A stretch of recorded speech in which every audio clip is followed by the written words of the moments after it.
Hey, ¿qué pasa, chicos, chicas y grandes? Yo soy Roberto y el día de hoy comienzo con una nueva obra para el canal. Es una obra que a mí me gusta mucho, que leí hace ya algunos años y espero que la disfruten junto conmigo. Pónganse cómodos, cómodas y comencemos. 1984. George Orwell. Parte primera. Capítulo 1. Era un día luminoso y frío de abril y los relojes daban las 13. Winston Smith, con la barbilla clavada en el pecho en su esfuerzo por burlar el molestísimo viento, se deslizó rápidamente por entre las puertas de cristal de las casas de la Victoria, aunque no con la suficiente rapidez para evitar que una ráfaga polvorienta se colara con él. El vestíbulo olía a legumbres cocidas y a esteras viejas. Al fondo, un cartel de colores demasiado grande para hallarse en un interior estaba pegado a la pared. Representaba solo un enorme rostro de más de 1 metro de anchura, la cara de un hombre de unos 45 años con un gran bigote negro y facciones hermosas y endurecidas. Winston se dirigió hacia las escaleras. Era inútil intentar subir en el ascensor. No funcionaba con frecuencia, y en esta época la corriente se cortaba durante las horas de día. Esto era parte de las restricciones con que se preparaba la Semana del Odio. Winston tenía que subir a un 7º piso, con sus 39 años y una úlcera de varices por encima del tobillo derecho. Subió lentamente, descansando varias veces. En cada descansillo frente a la puerta del ascensor, el cartelón del enorme rostro miraba desde el muro. Era uno de esos dibujos realizados de tal manera que los ojos le siguen a uno a donde quiera que esté. «El gran hermano te vigila», decían las palabras al pie. Dentro del piso, una voz llena leía una lista de números que tenían algo que ver con la producción de lingotes de hierro. La voz salía de una placa oblonga de metal, una especie de espejo empañado que formaba parte de la superficie de la pared situada a la derecha. Winston hizo funcionar su regulador y la voz disminuyó de volumen, aunque las palabras seguían distinguiéndose. El instrumento, llamado telepantalla, podía ser amortiguado, pero no había manera de cerrarlo del todo. Winston fue hacia la ventana. Una figura pequeña y frágil cuya delgadez resultaba realzada por el mono azul, uniforme del partido. Tenía el cabello muy rubio, una cara sanguínea y la piel embastecida por un jabón malo, las romas hojas de afeitar y el frío de un invierno que acababa de terminar. Afuera, incluso a través de los ventanales cerrados, el mundo parecía frío. Calle abajo se formaban pequeños torbellinos de viento y polvo. Los papeles rotos subían en espirales, y aunque el sol lucía y el cielo estaba intensamente azul, nada parecía tener color a no ser los carteles pegados por todas partes. La cara de los bigotes negros miraba desde todas las esquinas que dominaban la circulación. En la casa de enfrente había uno de estos cartelones: «El gran hermano te vigila», decían las grandes letras, mientras los sombríos ojos miraban fijamente a los de Winston. En la calle, en línea vertical con aquel, había otro cartel roto por un pico, que flameaba espasmódicamente azotado por el viento, descubriendo y cubriendo alternativamente una sola palabra: Ink Sock. A lo lejos, un autogiro pasaba entre los tejados, se quedaba un instante colgado en el aire y luego se lanzaba otra vez en un vuelo curvo. Era de la patrulla de policía encargada de vigilar a la gente a través de los balcones y ventanas. Sin embargo, las patrullas eran lo de menos. Lo que importaba verdaderamente era la polilla del pensamiento. A la espalda de Winston, la voz de la telepantalla seguía murmurando datos sobre el hierro y el cumplimiento del 9º plan trienal. La telepantalla recibía y transmitía simultáneamente. Cualquier sonido que hiciera Winston superior a un susurro era captado por el aparato. Además, mientras permaneciera dentro del radio de visión de la placa de metal, podía ser visto a la vez que oído.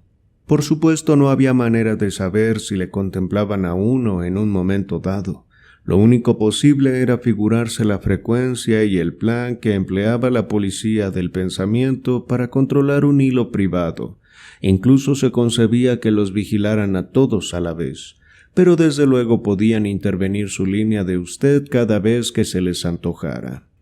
Tenía usted que vivir y, en esto, el hábito se convertía en un instinto con la seguridad de que cualquier sonido emitido por usted sería registrado y escuchado por alguien, y que, excepto en la oscuridad, todos sus movimientos serían observados. Winston se mantuvo de espaldas a la telepantalla, así era más seguro, aunque, como él sabía muy bien, incluso una espalda podía ser reveladora. A 1 kilómetro de distancia, el Ministerio de la Verdad, donde trabajaba Winston, se elevaba inmenso y blanco sobre el sombrío paisaje. «Esto es Londres», pensó, con una sensación vaga de disgusto. Londres, principal ciudad de la Franja Aérea 1, que era a su vez la tercera de las provincias más pobladas de Oceanía. Trató de exprimirse de la memoria algún recuerdo infantil que le dijera si Londres había sido siempre así. Hubo siempre estas vistas de decrépitas casas decimonónicas con los costados revestidos de madera, las ventanas tapadas con cartón, los techos remendados con planchas de zinc acanalado y trozos sueltos de tapias de antiguos jardines, y los lugares bombardeados cuyos restos de yeso y cemento revoloteaban pulverizados en el aire y en el césped amontonado, y los lugares donde las bombas habían abierto claros de mayor extensión y habían surgido en ellos sórdidas colonias de chozas de madera que parecían gallineros. Pero era inútil, no podía recordar. Nada le quedaba de su infancia excepto una serie de cuadros brillantemente iluminados y sin fondo, que en su mayoría le resultaban ininteligibles. El Ministerio de la Verdad, que en neolengua, la neolengua era el idioma oficial de Oceanía, se le llamaba el Miniver. Era diferente hasta un extremo asombroso de cualquier otro objeto que se presentara a la vista. Era una enorme estructura piramidal de cemento armado blanco y reluciente, que se elevaba terraza tras terraza a unos 300 metros de altura. Desde donde Winston se hallaba podían leerse adheridas sobre su blanca fachada en letras de elegante forma las 3 consignas del partido. La guerra es la paz, la libertad es la esclavitud, la ignorancia es la fuerza. Se decía que el Ministerio de la Verdad tenía 3.000 habitaciones sobre el nivel del suelo y las correspondientes ramificaciones en el subsuelo. En Londres solo había otros 3 edificios del mismo aspecto y tamaño. Estos aplastaban de tal manera la arquitectura de los alrededores que desde el techo de las casas de la Victoria se podían distinguir a la vez los 4 edificios. En ellos estaban instalados los 4 ministerios, entre los cuales se dividía todo el sistema gubernamental. El Ministerio de la Verdad, que se dedicaba a las noticias, a los espectáculos, la educación y las bellas artes. El Ministerio de la Paz para los asuntos de guerra. El Ministerio del Amor, encargado de mantener la ley y el orden, y el Ministerio de la Abundancia, al que correspondían los asuntos económicos. Sus nombres en neolengua: Miniver, Minipax, Minimor, Minindancia. El Ministerio del Amor era terrorífico, no tenía ventanas en absoluto. Winston nunca había estado dentro del Minimor, ni siquiera se había acercado a medio kilómetro de él. Era imposible entrar allí a no ser por un asunto oficial, y en ese caso había que pasar por un laberinto de caminos rodeados de alambre espinoso, puertas de acero y ocultos nidos de ametralladoras. Incluso las calles que conducían a sus salidas externas estaban muy vigiladas por guardias, con caras de gorila y uniformes negros, armados con porras. Winston se volvió de pronto.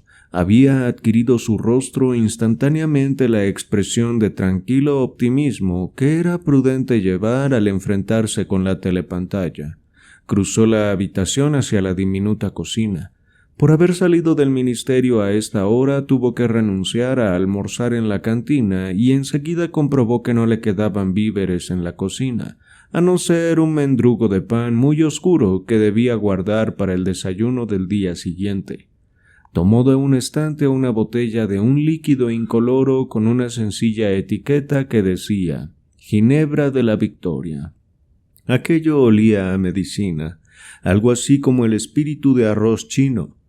Winston se sirvió una tacita, se preparó los nervios para el choque, se lo tragó de un golpe como si se lo hubieran recetado. Al momento se le volvió roja la cara y los ojos empezaron a llorarle. Este líquido era como ácido nítrico. Además, al tragarlo, se tenía la misma sensación que si le dieran a uno un golpe en la nuca con una porra de goma. Sin embargo, unos segundos después, desaparecía la incandescencia del vientre y el mundo empezaba a resultar más alegre. Winston sacó un cigarrillo de una cajetilla sobre la cual se leía «Cigarrillos de la Victoria», y como lo tenía cogido verticalmente por distracción, se le vació en el suelo. Con el próximo pitillo tuvo ya cuidado y el tabaco no se salió. Volvió al cuarto de estar y se sentó ante una mesita situada a la izquierda de la telepantalla. Del cajón sacó un portaplumas, un tintero y un grueso libro en blanco de tamaño incuarto, con el lomo rojo y cuyas tapas de cartón imitaban el mármol. Por alguna razón, la telepantalla del cuarto de estar se encontraba en una posición insólita. En vez de hallarse colocada, como era normal, en la pared del fondo, desde donde podría dominar toda la habitación, estaba en la pared más larga frente a la ventana. A un lado de ella había una alcoba que apenas tenía fondo en la que se había instalado ahora Winston. Era un hueco que, al ser construido el edificio, habría sido calculado seguramente para alacena o biblioteca. Sentado en aquel hueco y situándose lo más dentro posible, Winston podía mantenerse fuera del alcance de la telepantalla en cuanto a visualidad, ya que no podía evitar que oyera sus ruidos. En parte fue la misma distribución insólita del cuarto lo que le indujo a lo que ahora se disponía a hacer. Pero también se lo había sugerido el libro que acababa de sacar del cajón. Era un libro excepcionalmente bello.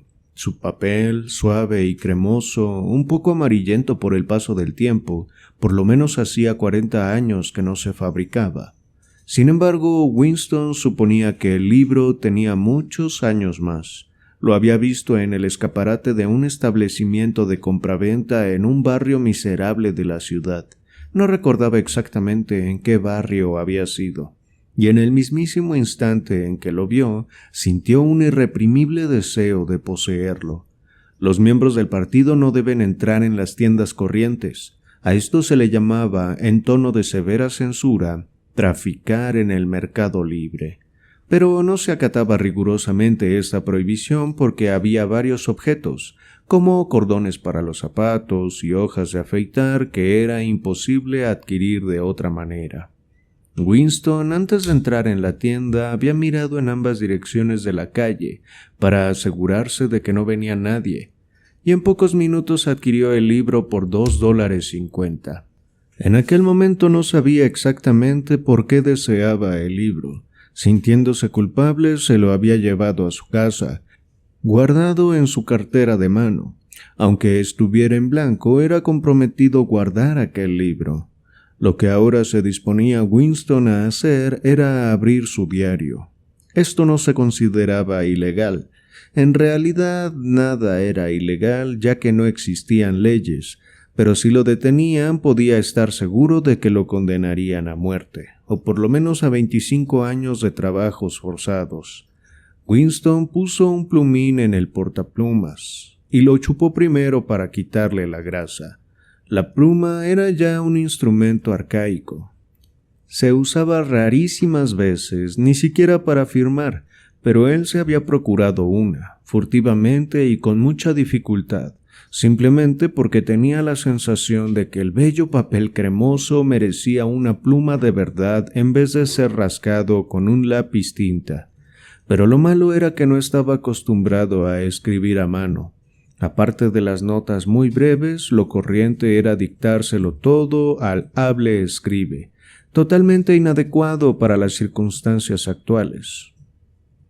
Mojó la pluma en la tinta y luego dudó unos instantes. En los intestinos se le había producido un ruido que podía delatarle. El acto trascendental, decisivo, era marcar el papel. En una letra pequeña e inhábil escribió: 4 de abril de 1984.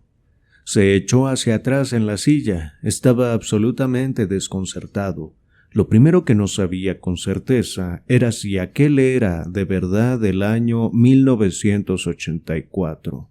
Desde luego, la fecha había de ser aquella muy aproximadamente, puesto que él había nacido en 1944 o 1945, según creía.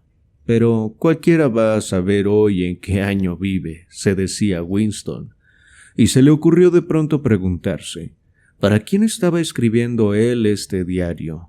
¿Para el futuro? ¿Para los que aún no habían nacido?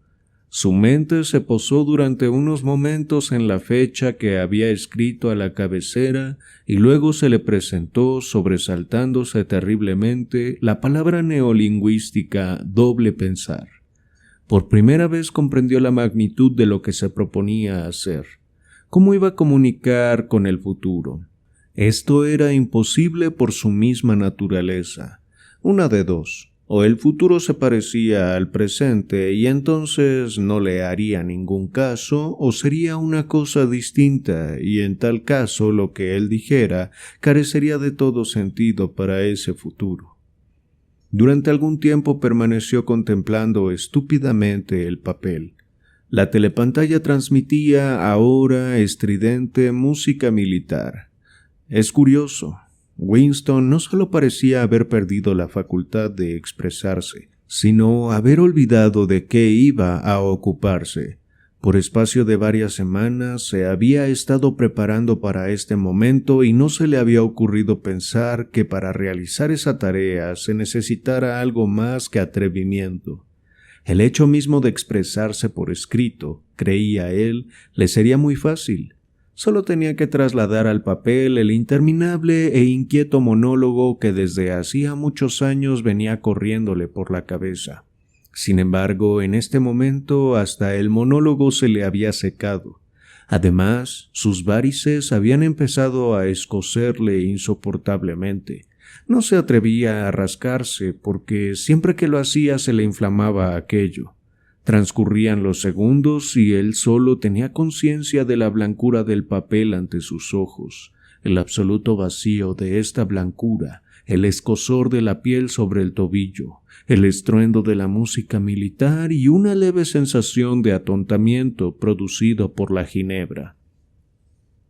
De repente empezó a escribir con gran rapidez, como si lo impulsara el pánico, dándose apenas cuenta de lo que escribía. Con su letrita infantil iba trazando líneas torcidas y si primero empezó a comerse las mayúsculas, luego suprimió incluso los puntos. 4 de abril de 1984. Anoche estuve en los flicks. Todas las películas eran de guerra. Había una muy buena de un barco lleno de refugiados que lo bombardeaban en no sé dónde del Mediterráneo. Al público le divirtieron mucho dar planos de un hombre muy grande y muy gordo que intentaba escaparse nadando de un helicóptero que lo perseguía. Primero se le veía en el agua chapoteando como una tortuga. Luego lo veías por los visores de las ametralladoras del helicóptero. Luego se veía cómo lo iban agujereando a tiros y el agua a su alrededor que se ponía toda roja, y el gordo se hundía como si el agua le entrase por los agujeros que le habían hecho las balas. La gente se moría de risa cuando el gordo se iba hundiendo en el agua. Y también una lancha salvavidas llena de niños con un helicóptero que venga a darle vueltas y más vueltas. Había una mujer de edad madura, que bien podía ser una judía, y estaba sentada en la proa con un niño en los brazos que quizás tuviera unos 3 años. El niño chillaba con mucho pánico, metía la cabeza entre los pechos de la mujer y parecía que se quería esconder así. Y la mujer lo rodeaba con los brazos y lo consolaba como si ella no estuviese también aterrada y como si por tenerlo así en los brazos fuera a evitar que le alcanzaran al niño las balas. Entonces va el helicóptero y tira una bomba de 20 kilos sobre el bote y no queda ni una astilla de él, que fue una explosión pero que magnífica. Y luego salía un primer plano maravilloso del brazo del niño subiendo por el aire. Yo creo que un helicóptero con su cámara debe haberle seguido así por el aire, y la gente aplaudió muchísimo. Pero una mujer que estaba entre los proletarios empezó a armar un escándalo terrible, chillando que no debían echar eso, no debían echarlo delante de los críos, que no debían hasta que la policía la sacó de allí a rastras. No creo que le pasara nada. A nadie le importa lo que dicen los proletarios, porque dicen es la reacción típica de las proletarias, y nadie hace caso, y nunca... Winston dejó de escribir, en parte debido a que le daban calambres. No sabía por qué había soltado esa sarta de incongruencias. Pero lo curioso era que mientras lo hacía se le había aclarado otra faceta de su memoria hasta el punto de que ya se creía en condiciones de escribir lo que realmente había querido poner en su libro. Ahora se daba cuenta de que sí había querido venir a casa a empezar su diario precisamente hoy, era a causa de este otro incidente. Había ocurrido aquella misma mañana en el ministerio, si es que algo de tal vaguedad podía haber ocurrido. Cerca de las 11:05, en el departamento de registro donde trabajaba Winston, sacaban las sillas de las cabinas y las agrupaban en el centro del vestíbulo, frente a la gran telepantalla, preparándose para los 2 minutos de odio. Winston acababa de sentarse en su sitio, en una de las filas de en medio, cuando entraron 2 personas a quienes él conocía de vista, pero a las cuales nunca había hablado. Una de estas personas era una muchacha con la que se había encontrado frecuentemente en los pasillos. No sabía su nombre, pero sí que trabajaba en el departamento de novela. Probablemente, ya que la había visto algunas veces con las manos grasientas y llevando paquetes de composición de imprenta, tendría alguna labor mecánica en una de las máquinas de escribir novelas. Era una joven de aspecto audaz, de unos 27 años, con espeso cabello negro, cara pecosa y movimientos rápidos y atléticos. Llevaba el mono ceñido por una estrecha faja roja que le daba varias veces la vuelta a la cintura, realzando así la atractiva forma de sus caderas. Y ese cinturón era el emblema de la Liga Juvenil Anti-Sex. A Winston le produjo una sensación desagradable desde el primer momento en que la vio, y sabía la razón de este mal efecto. La atmósfera de los campos de hockey y duchas frías, de excursiones colectivas y el aire general de higiene mental que trascendía de ella. En realidad a Winston le molestaban casi todas las mujeres, y especialmente las jóvenes y bonitas porque eran siempre las mujeres y sobre todo las jóvenes lo más fanático del partido, las que se tragaban todos los eslogans de propaganda, y abundaban entre ellas las espías aficionadas y las que mostraban demasiada curiosidad por lo heterodoxo de los demás. Pero esta muchacha determinada le había dado la impresión de ser más peligrosa que la mayoría.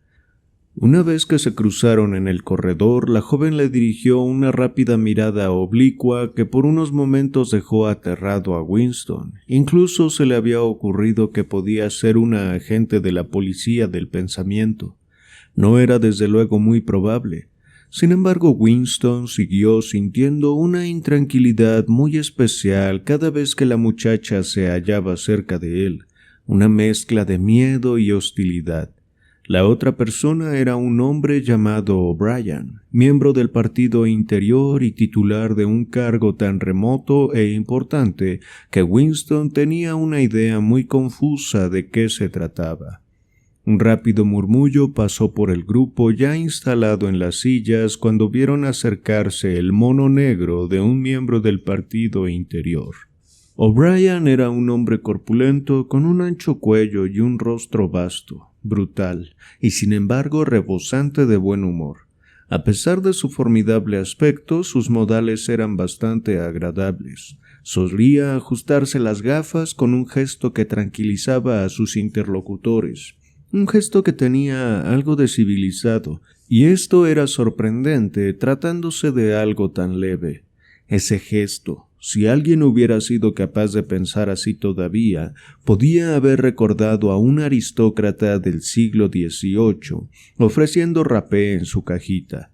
Winston había visto a O'Brien quizás solo una docena de veces en otros tantos años. Se sentía fuertemente atraído por él, y no solo porque le intrigaba el contraste entre los delicados modales de O'Brien y su aspecto de campeón de lucha libre, sino mucho más por una convicción secreta, o quizás ni siquiera fuera una convicción sino solo una esperanza, de que la ortodoxia política de O'Brien no era perfecta. Algo había en su cara que le impulsaba a uno a sospecharlo irresistiblemente. Y quizás no fuera ni siquiera heterodoxia lo que estaba escrito en su rostro, sino sencillamente inteligencia. Pero de todos modos su aspecto era el de una persona a la que se le podría hablar si, de algún modo, se pudiera eludir la telepantalla y llevarlo aparte. Winston no había hecho nunca el menor esfuerzo para comprobar su sospecha, y es que en verdad no había manera de hacerlo. En ese momento, O'Brien miró su reloj de pulsera, y al ver que eran las 11:05, seguramente decidió quedarse en el departamento de registro hasta que pasaran los 2 minutos de odio. Tomó asiento en la misma fila que Winston, separado de él por 2 sillas. Una mujer bajita y de cabello color arena que trabajaba en la cabina vecina a la de Winston se instaló entre ellos. La muchacha del cabello negro se sentó detrás de Winston. Un momento después se oyó un espantoso chirrido, como de una monstruosa máquina sin engrasar, ruido que procedía de la gran telepantalla situada al fondo de la habitación. Era un ruido que le hacía rechinar a uno los dientes y que ponía los pelos de punta. Había empezado el odio. Como de costumbre, apareció en la pantalla el rostro de Emanuel Goldstein, el enemigo del pueblo. Del público salieron aquí y allá fuertes silbidos. La mujeruca del pelo arenoso dio un chillido mezcla de miedo y asco. Goldstein era el renegado que desde hacía mucho tiempo, nadie podía recordar cuánto, había sido una de las figuras principales del partido, casi con la misma importancia que el Gran Hermano, y luego se había dedicado a actividades contrarrevolucionarias. Había sido condenado a muerte y se había escapado misteriosamente, desapareciendo para siempre. Los programas de los 2 minutos de odio variaban cada día, pero en ninguno de ellos dejaba de ser Goldstein el protagonista. Era el traidor por excelencia, el que antes y más que nadie había manchado la pureza del partido. Todos los subsiguientes crímenes contra el partido, todos los actos de sabotaje, herejías, desviaciones y traiciones de toda clase procedían directamente de sus enseñanzas. En cierto modo seguía vivo y conspirando. Quizás se encontraba en algún lugar enemigo, a sueldo de sus amos extranjeros, e incluso era posible que, como se rumoreaba alguna vez, estuviera escondido en algún sitio de la propia Oceanía. El diafragma de Winston se encogió. Nunca podía ver la cara de Goldstein sin experimentar una penosa mezcla de emociones. Era un rostro judío, delgado, con una aureola de pelo blanco y una barbita de chivo, una cara inteligente que tenía, sin embargo, algo de despreciable, y una especie de tontería senil que le prestaba su larga nariz, a cuyo extremo se sostenían en difícil equilibrio unas gafas. Parecía el rostro de una oveja, y su misma voz tenía algo de ovejuna. Goldstein pronunciaba su habitual discurso en el que atacaba venenosamente las doctrinas del partido, un ataque tan exagerado y perverso que hasta un niño podía darse cuenta de que sus acusaciones no se tenían de pie, y sin embargo lo bastante plausible para que pudiera uno alarmarse, y no fueran a dejarse influir por insidias algunas personas ignorantes. Insultaba al Gran Hermano, acusaba al partido de ejercer una dictadura y pedía que se firmara inmediatamente la paz con Eurasia. Abogaba por la libertad de palabra, la libertad de prensa, la libertad de reunión y la libertad de pensamiento, gritando histéricamente que la revolución había sido traicionada. Y todo esto a una rapidez asombrosa que era una especie de parodia del estilo habitual de los oradores del partido, e incluso utilizando palabras de neolengua, quizás con más palabras neolingüísticas de las que solían emplear los miembros del partido en la vida corriente. Y mientras gritaba, por detrás de él desfilaban interminables columnas del ejército de Eurasia, para que nadie interpretase como simple palabrería la oculta maldad de las frases de Goldstein. Aparecían en la pantalla filas y más filas de forzudos soldados con impasibles rostros asiáticos. Se acercaban a primer término y desaparecían. El sordo y rítmico clap-clap de las botas militares formaba el contrapunto de la hiriente voz de Goldstein. Antes de que el odio hubiera durado 30 segundos, la mitad de los espectadores lanzaban incontenibles exclamaciones de rabia. La satisfecha y ovejuna faz del enemigo y el terrorífico poder del ejército que desfilaba a sus espaldas era demasiado para que nadie pudiera resistirlo indiferente. Además, solo con ver a Goldstein o pensar en él, surgían el miedo y la ira automáticamente. Era él un objeto de odio más constante que Eurasia o que Asia Oriental, ya que cuando Oceanía estaba en guerra con alguna de estas potencias solía hallarse en paz con la otra. Pero lo extraño era que a pesar de ser Goldstein el blanco de todos los odios y de que todos lo despreciaran, a pesar de que apenas pasaba día y cada día ocurría esto 1000 veces sin que sus teorías fueran refutadas, aplastadas, ridiculizadas en la telepantalla, en las tribunas públicas, en los periódicos y en los libros. A pesar de todo ello, su influencia no parecía disminuir. Siempre había nuevos incautos dispuestos a dejarse engañar por él. No pasaba ni un solo día sin que espías y saboteadores que trabajaban siguiendo sus instrucciones fueran atrapados por la policía del pensamiento. Era el jefe supremo de un inmenso ejército que actuaba en la sombra. Una subterránea red de conspiradores que se proponían derribar al Estado. Se suponía que esa organización se llamaba La Hermandad. Y también se rumoreaba que existía un libro terrible, compendio de todas las herejías del cual era autor Goldstein y que circulaba clandestinamente. Era un libro sin título. La gente se refería a él llamándole sencillamente el libro, pero de estas cosas solo era posible enterarse por vagos rumores. Los miembros corrientes del partido no hablaban jamás de la hermandad ni del libro si tenían manera de evitarlo. En su segundo minuto el odio llegó al frenesí. Los espectadores saltaban y gritaban enfurecidos tratando de apagar con sus gritos la perforante voz que salía de la pantalla. La mujer del cabello color arena se había puesto al rojo vivo y abría y cerraba la boca como un pez al que acaban de dejar en tierra. Incluso Brian tenía la cara congestionada. Estaba sentado muy rígido y respiraba con su poderoso pecho como si estuviera resistiendo la presión de una gigantesca ola. La joven sentada exactamente detrás de Winston, aquella morena, había empezado a gritar «¡Cerdo! ¡Cerdo! ¡Cerdo!». Y de pronto, cogiendo un pesado diccionario de neolengua, lo arrojó a la pantalla. El diccionario le dio a Goldstein en la nariz y rebotó, pero la voz continuó inexorable. En un momento de lucidez descubrió Winston que estaba chillando histéricamente como los demás y dando fuertes patadas con los talones contra los palos de su propia silla.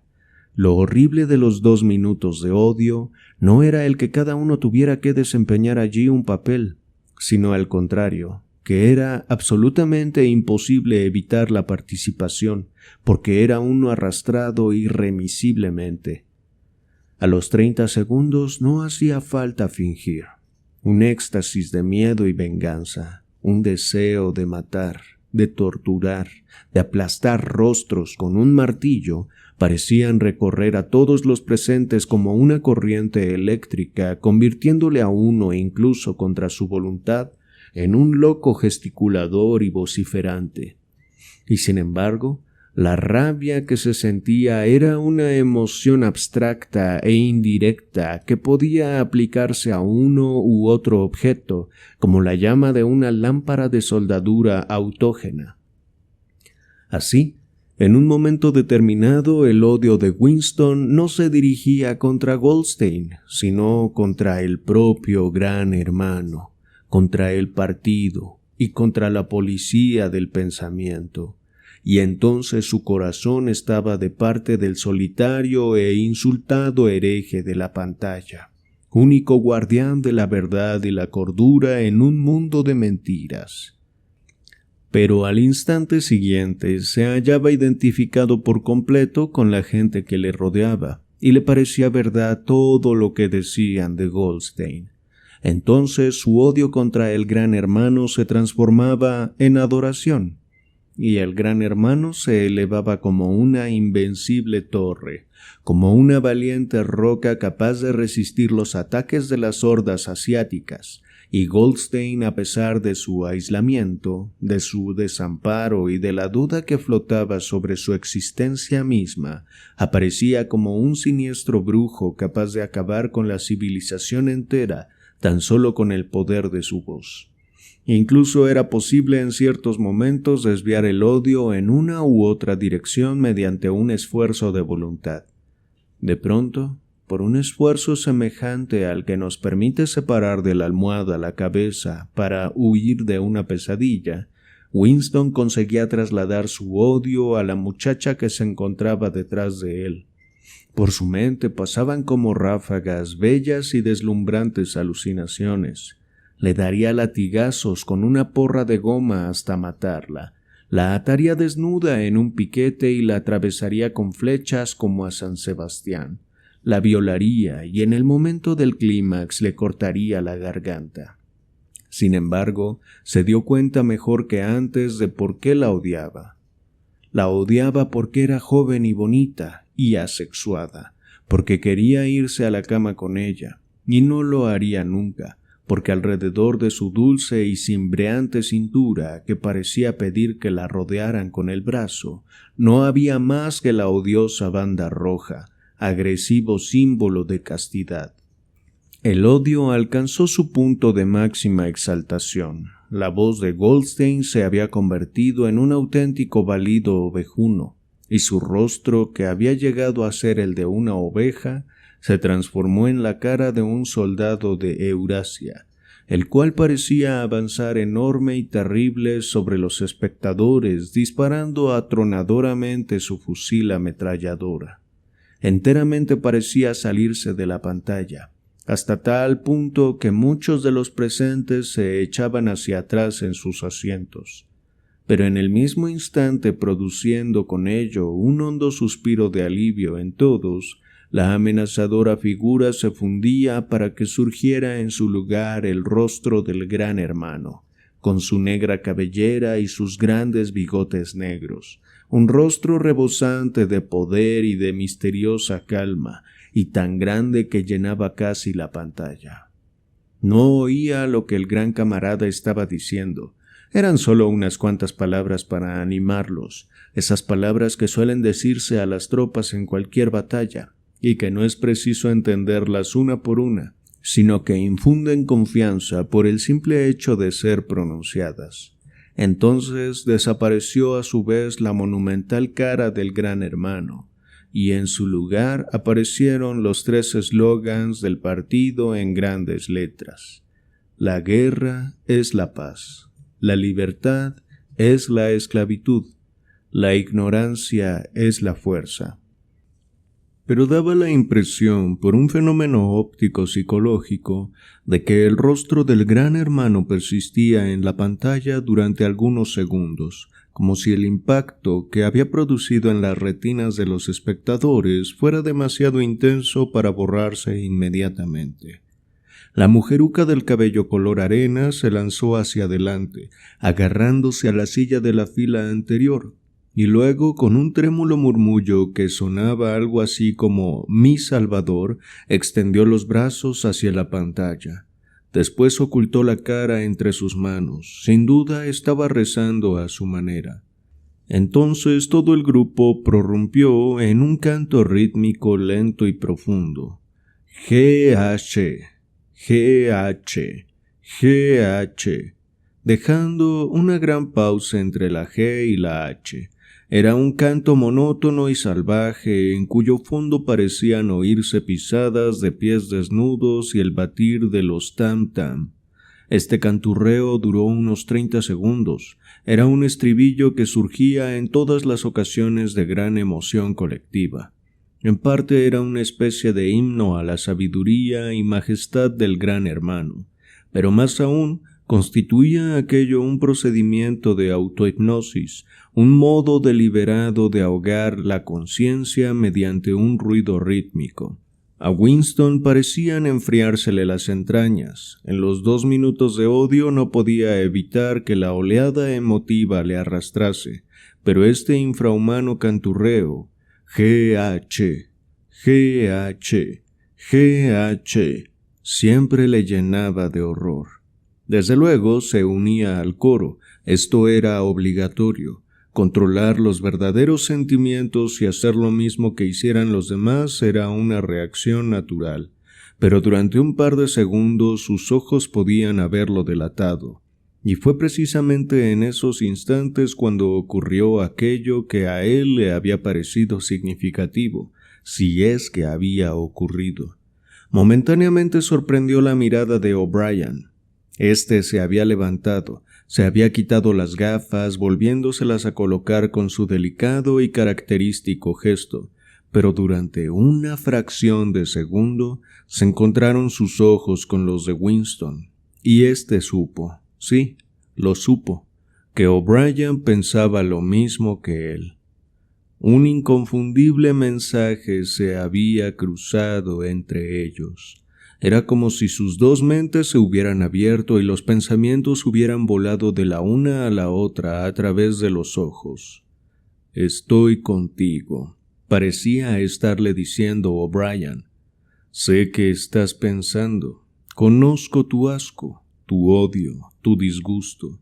Pero no te preocupes, estoy contigo». Y luego la fugacísima comunicación se había interrumpido y la expresión de O'Brien volvió a ser tan inescrutable como la de todos los demás. Esto fue todo, y ya no estaba seguro de si había sucedido efectivamente. Tales incidentes nunca tenían consecuencias para Winston.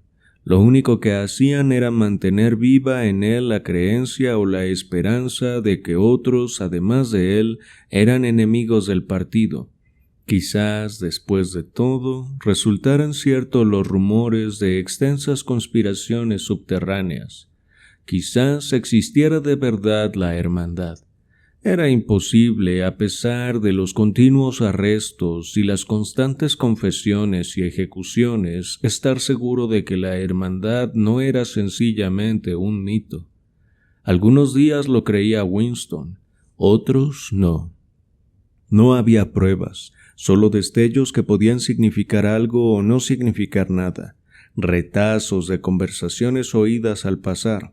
algunas palabras garrapateadas en las paredes de los lavabos y alguna vez al encontrarse dos desconocidos ciertos movimientos de las manos que podían parecer señales de reconocimiento, pero todo ello eran suposiciones que podían resultar totalmente falsas.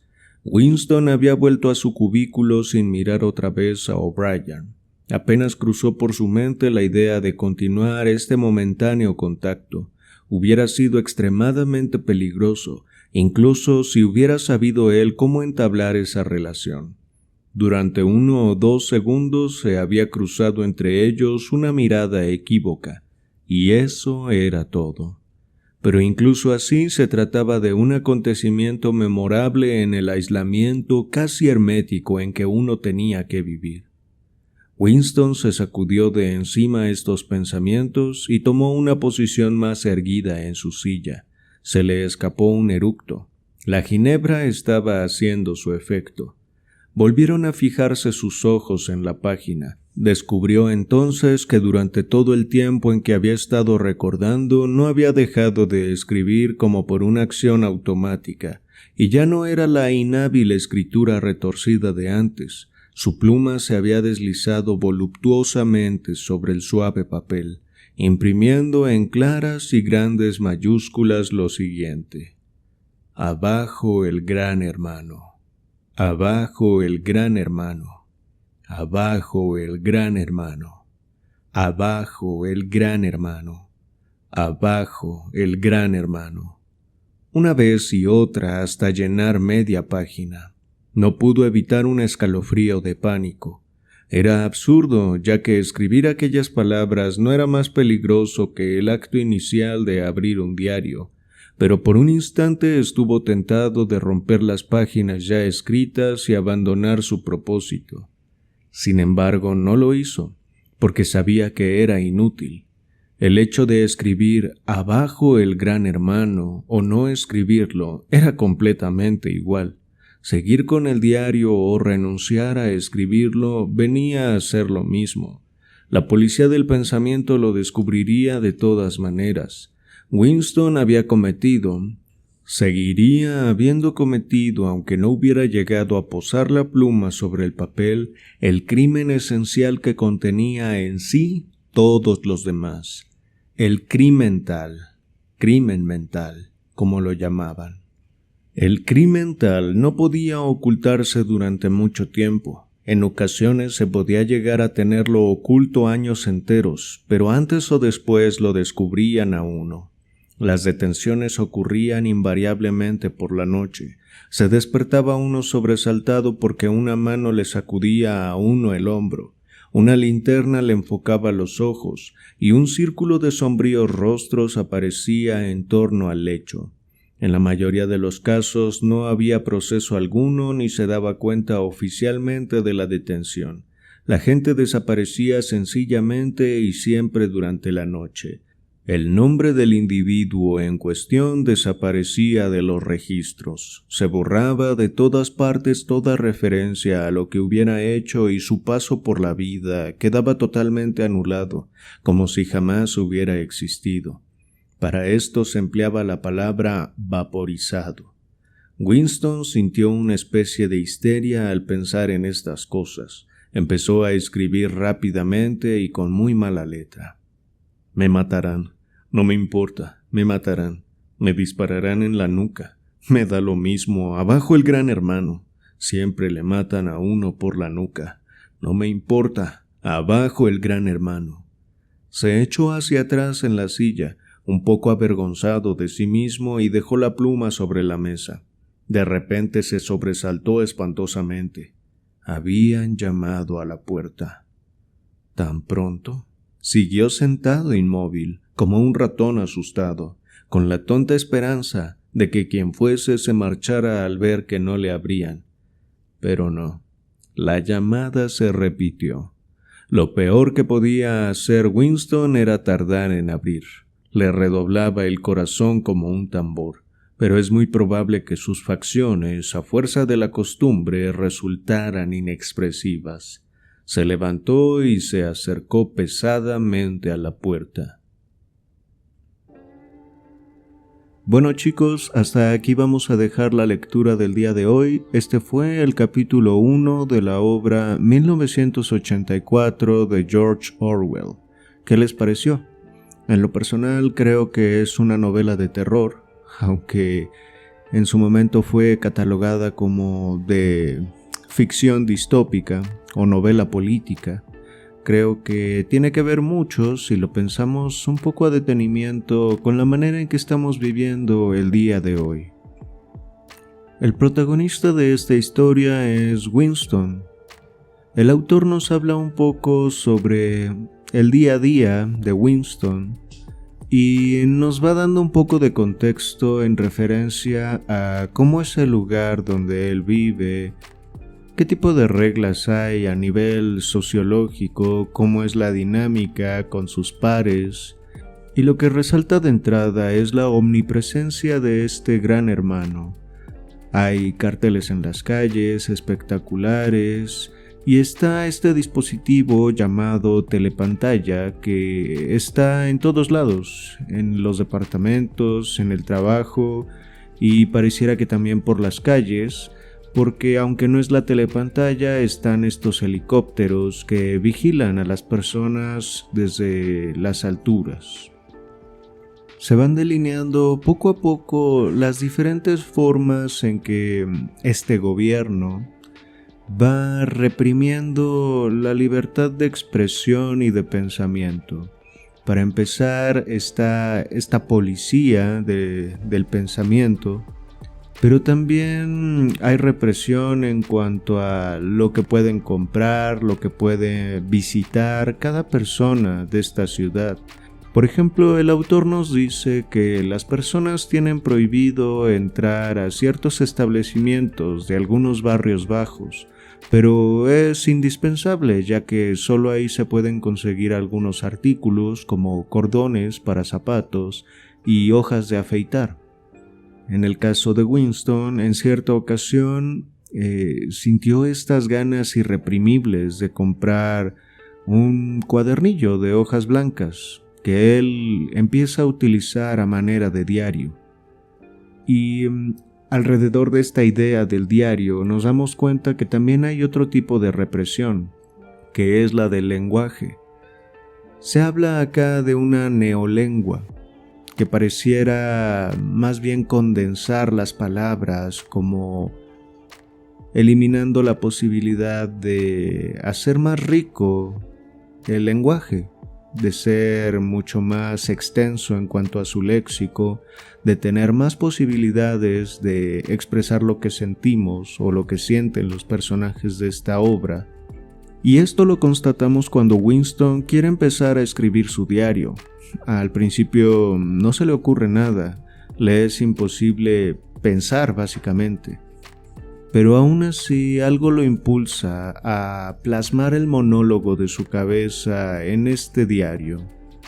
Empieza hablando de una experiencia que tuvo el día anterior cuando había ido a ver una película que mostraba escenas muy radicales, que más bien parecieran diseñadas para infundir miedo. Escenas en las que es mejor aliarse con el gran hermano que ir contra él, ya que ir contra él sería acabar como este hombre gordo que trata de escapar de una ametralladora voladora, o terminar como esta madre con su hijo aplastada por una bomba de 20 kilos. La gente en el cine se reía a carcajadas, y cuando alguien no estaba de acuerdo con esas escenas tan crueles, era arrestada, era tachada por la sociedad como esta mujer proletaria que se escandaliza de que puedan transmitir algo así en el cine, incluso cuando hay niños presentes. Otra cosa que me llama la atención es lo que siente Winston cuando quiere empezar a escribir este diario. Se pregunta, ¿quién lo va a leer? En su presente nadie tendría la posibilidad de hacerlo. Si lo leyeran, básicamente sería la policía del pensamiento y no escucharían o no le pondrían atención, una real atención a lo que él trata de transmitir, sino que simplemente lo encarcelarían, lo evaporarían. Y también piensa en la posibilidad de que en el futuro alguien lo lea, pero si alguien lo lee en el futuro, seguramente sería un futuro diferente a su presente, por lo cual no tendría sentido para su lector. Y creo que a nivel psicológico, a nivel existencial incluso, causa cierta angustia el pensar que estás escribiendo para nadie. Incluso no se podría pensar que está escribiendo para sí mismo. Pero al final deja eso de lado y puede empezar a escribir. Después de hablar de la experiencia del cine del día anterior, recuerda por qué ese día había decidido empezar a relatar algo en su diario. Y nos habla de cierta experiencia que tuvo en la mañana en su trabajo, en los 2 minutos de odio, donde nos describe básicamente cómo es esta actividad, cómo es este evento del día a día. Pareciera una histeria colectiva en la que todos se unen para atacar a Goldstein y también para apoyar al Gran Hermano. El odio va dirigido a Goldstein y el amor, la admiración, la euforia, la idealización se dirigen hacia el Gran Hermano. El mismo Winston se sorprende de sus propias reacciones porque sin darse cuenta se une a la masa, se funde con ella y le cuesta ser consciente de sí mismo. Pero él ha tenido cierta contrariedad hacia su misma conducta. Y algo así llega a notar en O'Brien, un miembro del partido interior, sea lo que eso signifique. Y aunque hubo un momento de complicidad en cuanto a sus sentimientos frente a esos minutos de odio, no tuvo la manera de poder comunicarse con O'Brien, pero algo sucedió ahí. Tal vez él piensa que O'Brien es miembro de la Hermandad, un grupo clandestino que está en contra del Gran Hermano. Ya iremos viendo en siguientes capítulos si esto es cierto o no. Otra cosa que en lo personal me parece muy curiosa es que si se está bajo un gobierno que reprime en todo sentido, que vigila todo el tiempo, casi hasta los pensamientos, que controla lo que comes, lo que bebes. Si hay todo este control, ¿cómo es que aparecen en estos 2 minutos de odio Goldstein, esta figura tan radical, tan anárquica, con su ejército detrás? Me hace pensar que incluso este Goldstein puede llegar a ser un invento del mismo gobierno. Una figura que se pone ahí para que la gente pueda proyectarle todo su odio. Una figura que cumple la función de punching bag, de saco de boxeo, para que todo ese odio, todos los sentimientos negativos, vayan dirigidos hacia ella y no hacia el Gran Hermano. Es como darle un hueso a un perro para que no muerda los sillones, un rascador a un gato para que no destroce las cortinas. En fin, me parece que es un personaje ficticio que pudiera servir simplemente como chivo expiatorio. Y pareciera que para Winston no funciona muy bien todo lo que el Gran Hermano ha diseñado para mantener reprimido al pueblo. Creo que él empieza a sentir cosas que van en contra de su gobierno. Ya iremos viendo qué sucede con el tiempo. Por el momento, vamos a dejar por aquí el video. Espero que lo hayan disfrutado. Nos reencontramos pronto con el siguiente capítulo. Para mí fue un placer leerles como siempre. Nos vemos.